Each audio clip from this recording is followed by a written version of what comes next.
Welcome to the Reality Taboo, where no topic is off limits. It's May 25th, 2024. I'm Jeff. Joining me is my co-host Ness. First topic today is white assimilation regarding Hispanics. Are Hispanics assimilating into white identity in the United States? If so, does that prove white privilege exists? What are the pros and cons of self-identifying and or being perceived as white? So first, I want to start with the term itself, Hispanic. I think it's problematic for a variety of reasons. It's technically a linguistic category, not a racial or ethnic one. So contained within that massive number of people flooding the southern border now, majority of them are labeled with the identity Hispanic. And that can obscure the racial composition of the flood, because you could be a white, blonde-haired, blue-eyed Hispanic. You could be a majority, if not 100%, South American, Central American indigenous, or anywhere in between. And so I wanted to explore in a wide, looking through a racial lens of the Hispanic American population, the existing population, and then the new arrivals. With these new arrivals, what is the average indigenous genetic composition versus European composition, or African, or whatever else? And there are at least, we'll talk about the numbers later, but there are at least a certain population of people that traditionally have been termed Hispanic, identifying as white. And so is there a positive correlation between the percentage of European ancestry these people have and their tendency to identify as white? Or is it flight from white, in the sense that they downplay any European ancestry that they have, and instead of identifying as white, they identify as non-white? So as I often do these days, I started with ChatGPT to get a description of what Hispanic is, and I think it gave a good summary. It is an ethno-linguistic group. Hispanic generally describes people who speak Spanish and share cultural traits influenced by Spanish colonization, regardless of race. Diverse backgrounds. Hispanic individuals can have diverse racial and ethnic backgrounds, including indigenous, African, European, and mixed ancestries. The shared element is typically the Spanish language and cultural influence. So the broadest racial categories, or the most common racial categories within that Hispanic term: number one, mestizo, which is mixed European and indigenous. The majority of Hispanics are of mixed heritage. Estimates suggest that around 60 to 70% of Hispanics fall into this category, with significant European and indigenous ancestry. And about 20 to 30% of the Hispanic population is majority white, having primarily European ancestry. And the Central or South American countries that have the most European ancestry include Argentina, Uruguay, and parts of Chile.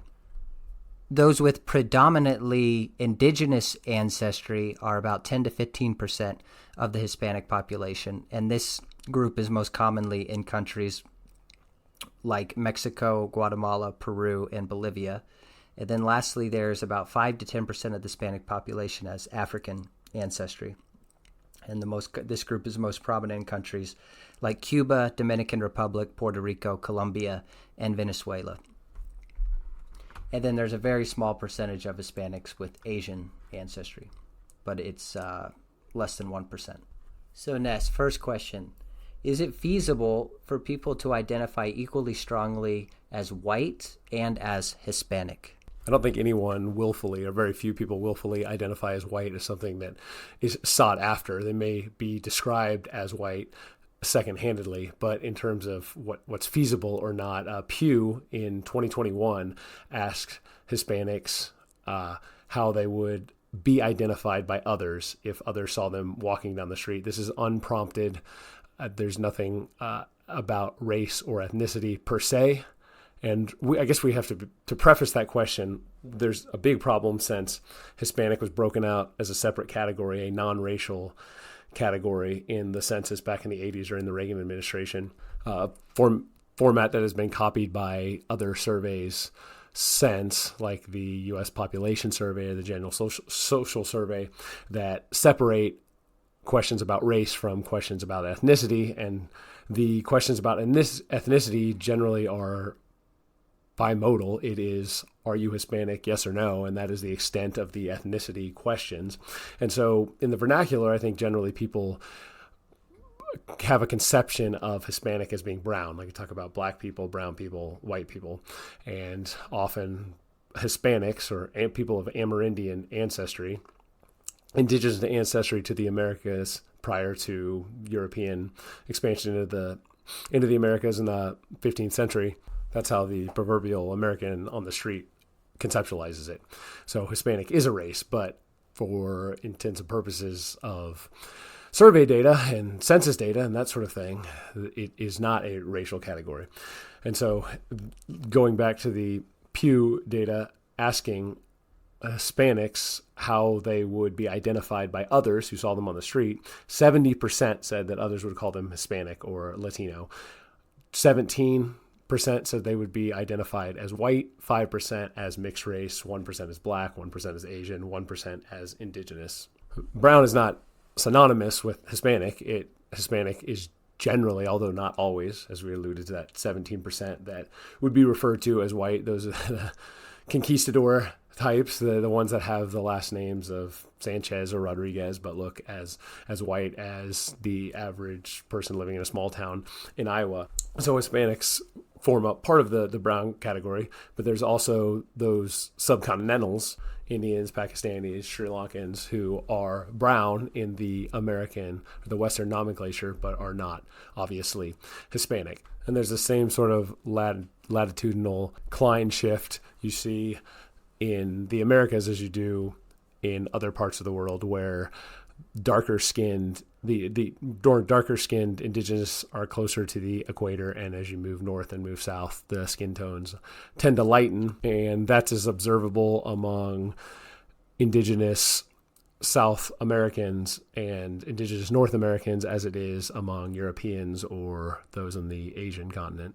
But to get back to your question, whether or not it's feasible, I suppose it probably is, but I don't know what the incentive would be. I don't think that there's any advantage to identifying as white, and I think that is borne out by the Pew Research data that shows more than 2/3 of those who would be identified as Hispanic identify as that. I think to try to address the question of whether or not there's been a flight from white among Hispanics, you would have to have a survey question that was rudimentary in the way that it asked about racial characterization. Say, are you white, black, brown, or Asian, or something along those lines. And I think you would see manifest in that data that over time, the percentages of people who are ethnically Hispanic, the way that the census measures it, who identify racially as white will have declined, and the percentage that will racially identify as brown will have grown. But as things stand now, there's a lot of room for grift and graft with the Hispanic characterization. I have personal anecdotes, and I know I'm not alone in this case, of people who have names that are Hispanic as Spanish in origin, or even Portuguese in origin, that look as European, Northwestern European by ancestry as I do, who identify whenever they can in job applications and school applications, financial aid applications as Hispanic, and why wouldn't they? And even the idea that it requires some tie to Hispanic culture.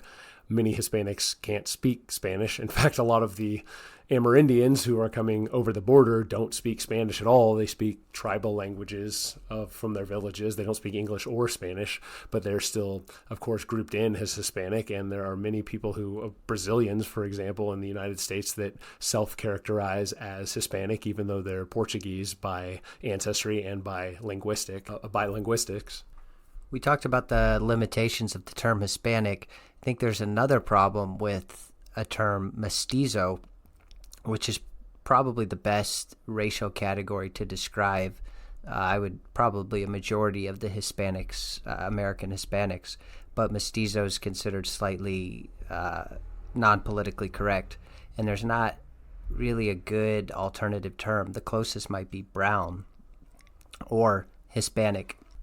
Moving next to the flood of people coming in through the United States southern border since 2021, since Joe Biden has been president, the unprecedented numbers. Do we have any reliable data regarding the racial composition of the influx, and is it different in any significant way from the racial composition of previous waves of immigration into the United States? Well, it depends on how you characterize we. I don't. I'm not aware of any reliable information on the racial composition of migration patterns over the last 3 years relative to the prior 30 years or prior 100 years. I think we can safely assume that it is less European. It's never been. Immigration from the southern border has always been much more Amerindian and even African and less European than the populations that those migrants are coming to. And I think we can reliably assume that it is even more so the case that the immigration from the southern border is less European admixed than it was in the past, not just because we have the stories about large numbers of migrants from, say, places like Haiti, but also because the managerial state has explicitly made it a priority to de-Europeanize the United States. And so if immigration was doing anything other than that, it would stop. If there was a movement of South African white farmers sailing across the Atlantic Ocean and rushing across the southern border, you can be sure that suddenly the DHS Home Secretary would find a way to enforce immigration restrictionism and enforce immigration laws to stop the demographic transformation from being retarded by an influx of people of European descent. So the largest white refugee population in America that I can think of are the Ukrainians. And I don't think there have been some Ukrainian refugees since the 22 conflict began, and I haven't seen or heard any substantial opposition from any institutional power centers to allowing in white Ukrainian refugees into the United States. I think it's what we touched on a few episodes back, where the question that matters in this case is who the perpetrator is, not who the victim is. So in the case of Ukrainians, while the war is ongoing with Russia, who has been made public enemy number one in the United States, it would be even too much, I think, for the imperial state to restrict, to shut the iron door on refugees from Ukraine while the war is still ongoing and the United States is funding the proxy war against Russians. I think that's makes it a little bit different from the comparison that I was making, the analogy between white South African farmers being persecuted by the black majority in South Africa. I think if that were the case, that refugee problem would not be ameliorated by opening up the doors to those fleeing alleged persecution. In the case of South Africa, in the case of Ukraine, though, it will, at least so long as the war is hot with Russia. It's worth noting, too, that the numbers are not totally trivial. Looking here, it looks like since the war began, about 187,000 Ukrainians have been granted refugee status in the United States, and there's another 350,000 that are applying or in the process, have been granted temporary visas and that sort of thing. And so we're talking about hundreds of thousands, but relative to the numbers that are flooding across the southern border illegally, it's still in the single digits of the total migration movement into the United States since the Biden administration came into power. Now to the 2024 American presidential election. I've seen reports that Trump's support among Hispanics is the highest a Republican candidate has ever received. Is there any significant Hispanic movement in favor of Trump? And does that imply that Hispanics are moving more to the Republican Party in general, or is this a unique situation to the two candidates, Joe Biden and Donald Trump? I think that might be a little bit overblown. I think to the extent that it exists, it's more of a class issue rather than on account of racism or lack thereof in the case of Trump. But looking at the numbers here in 2024, the most recent YouGov Economist poll has Trump at 31% of Hispanics. In 2020, exit polling showed that he got 32% of Hispanics. And then in 2012, going back to Mitt Romney got 29% of Hispanics. George Bush, allegedly, in 2004, the last time that a Republican presidential candidate won the popular vote, got about 40% of the Hispanic vote. And so I don't know that really holds up to scrutiny, the idea that Trump is getting more Hispanic support than any Republican in history has. But it is worth noting that YouGov poll that I referred to for 2024 that has Trump at 31% has Biden only with 42% of Hispanics, and a large number of Hispanics unsure or saying that they don't plan to vote at all. As is the case with other Democratic electoral constituencies, I think it's more an issue of frustration and tapping out of supporting Democrats more than it is moving over to Republicans. It's probably more moving away from partisan affiliation at all and moving in a more independent or apathetic direction for Hispanics, as is the case with a lot of other core constituencies for Democrats historically, because we've seen the Democratic Party increasingly becoming the Swipple Party, the party of educated, white, leftist, liberal, really more than leftist professionals, very urban oriented, middle and middle upper class orientation with boutique cultural values, concerns with things like LGBTQ, etc., and other sorts of non-bread and butter issues that don't motivate working class Hispanics or working class blacks or whites for that matter, in the same way that the Democratic Party traditionally has. So I'm not sure how much of the residual benefit that the GOP is enjoying because of this comes from Trump as the person, as the man, as the person who is sort of a relatable, normal, non-pretentious, non-sexually deviant, wealthy businessman and celebrity. How much of it is because of that, and how much of it is simply because when they have nowhere else to go, some number of former Democrats will end up voting for Republicans or just not voting at all? I think the economy has a lot to do with the support for Trump. We have a slightly unusual situation. I'm not sure we've had it in our lifetimes, where a president is elected to a full 4 years, serves a term, loses re-election, and then comes back 4 years later and runs for a second term. So it provides an opportunity to contrast very clearly. We had 4 years of Trump, then 4 years of Biden, and now the choice is, do you want 4 more years of Trump or 4 more years of Biden? And I think the general perception is that the economy was much better under Trump than it is under Biden. I think the term economy is amorphous and somewhat difficult to nail down. I think acutely what the issue is increases in consumer prices, more commonly referred to as inflation. Although if we want to be Aspergery here and be precise, it really is the consequence of inflation, of the inflation of the money supply, that leads to the higher consumer prices. But it's been comical to hear the Biden administration try to celebrate the fact that unemployment is at a lower level, a marginally lower level, the way that it's measured, than it was when he took office, as if the economic problems facing middle Americans and working class Americans is somehow the inability to find any job at all, when that's not the case.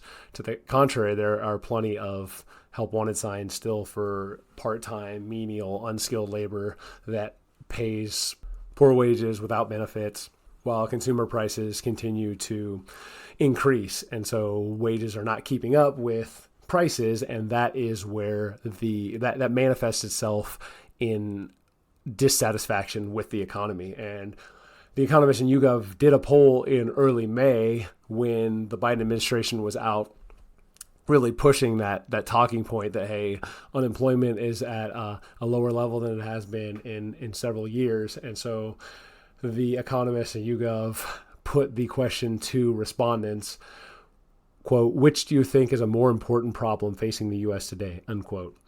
And the answers were unemployment, inflation, both equal, or not sure.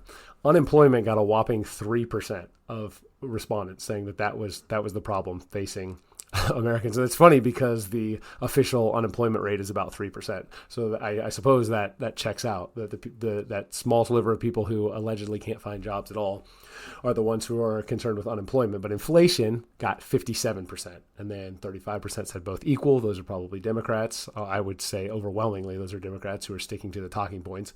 And then 5% saying not sure. But if you do the comparison, unemployment or inflation, for those who answered one way or the other, 3% said it was unemployment and 57% said it was inflation. And I think that is really where that's the crux of the issue, is that prices have increased, housing prices, energy prices, food prices, utility prices, all these things have gone up at much faster rates than entry-level wages have.